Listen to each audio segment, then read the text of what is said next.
Around 3 years ago in 2022, during the ongoing Russian invasion of Ukraine, a Russian missile hit and destroyed a certain memorial museum in eastern Ukraine. A man was injured, and the building was pretty messed up. But the statue of the philosopher that this museum was dedicated to remained relatively somewhat still intact. Despite the destruction of this man's memorial, and this maybe unintentional or maybe intentional attempt to erase this philosopher's influence, I dug in to find out who this man was and what some of his philosophy is like. So this is the life and philosophy of, let's just call him H. Skovoroda, or just Skovoroda for now. Skovoroda was born on December 3rd, 1722, in a rural settlement called Chornuki?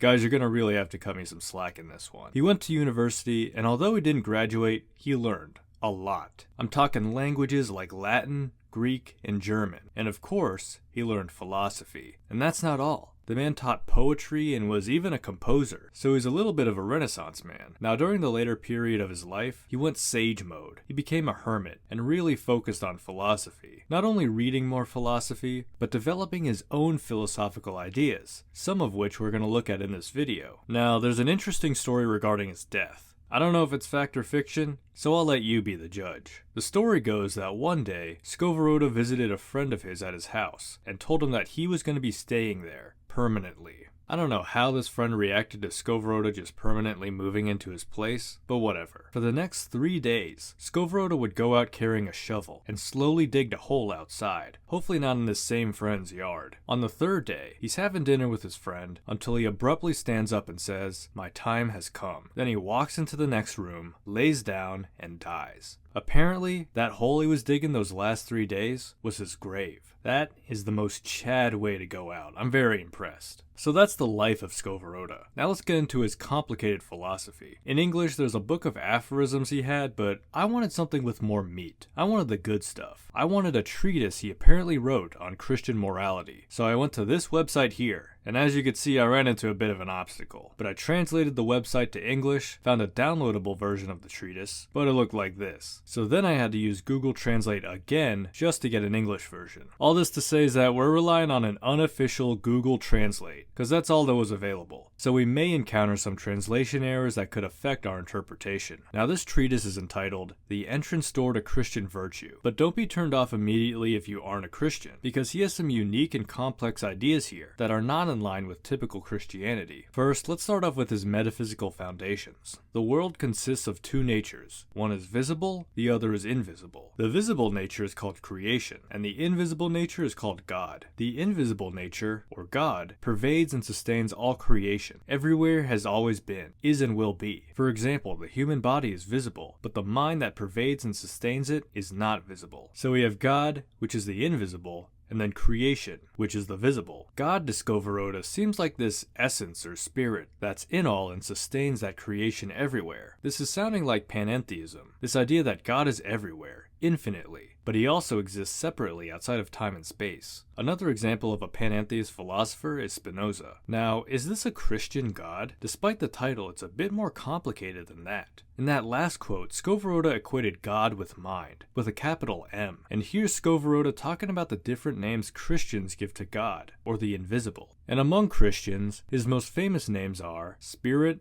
Lord, King, Father, Mind, Truth. The last 2 names seem the most appropriate. As you can see, this doesn't sound very traditionally Christian to me. It's definitely not identical, but it reminds me of talks of the Tao, this mysterious yet infinite thing that isn't really personified. In fact, Skovoroda talks about how we're all subject to his will and universal laws, which is not like being subject to God telling you to do something, but being subject to the laws of nature and creation, the visible elements that come from God. Now, if that wasn't complicated enough, we're about to get even wilder. So Skovoroda is often referring to God as mind, right? Well, he believes this mind gives us some sort of wisdom necessary for living life, but this special wisdom doesn't seem solely survival-oriented. These are some names that Skovoroda attributes to this special wisdom given to us by God, or the mind. It is called the image of God. Glory, light, word, counsel, resurrection, life, way, truth, peace, destiny, justification, grace, truth, power of God, name of God, will of God, stone of faith, kingdom of God, etc. Now just for clarification's sake, this special wisdom that goes by all those names I just listed is not God. It is a product of God, something he gives us. And yes, Skovoroda uses he, him, his pronouns when referring to this God. And I mention that because this wisdom he talks about is given the pronouns she, her, with a capital S and H. She is the soul, benefit and beauty in all our most diverse affairs and things. And without her, everything is dead and disgusting. We are all born without her, but for her. The one who is more natural and willing to her, the nobler and wise, and the more one has to do with her, the more effectively,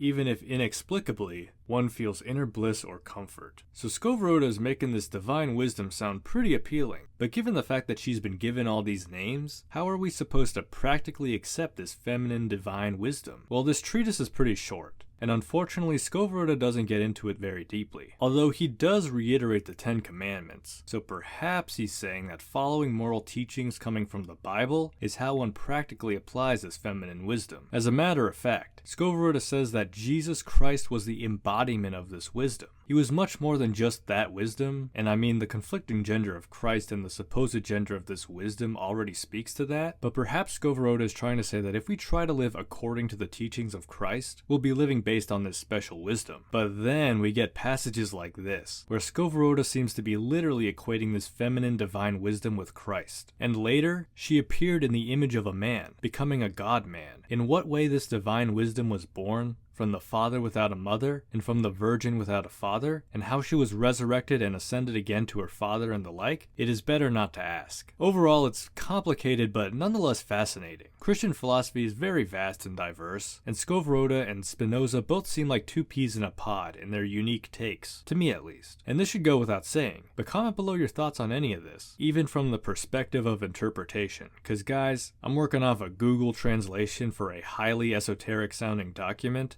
I'm doing my best here alone and can use some help. And hey, thank you for watching. I'm happy to bring this guy into the consciousness of more people, even after the unfortunate destruction of his memorial. If you enjoyed this video, be sure to like, subscribe, and hit the bell button for more philosophy content. And with that, I wish you all a beautiful rest of your day.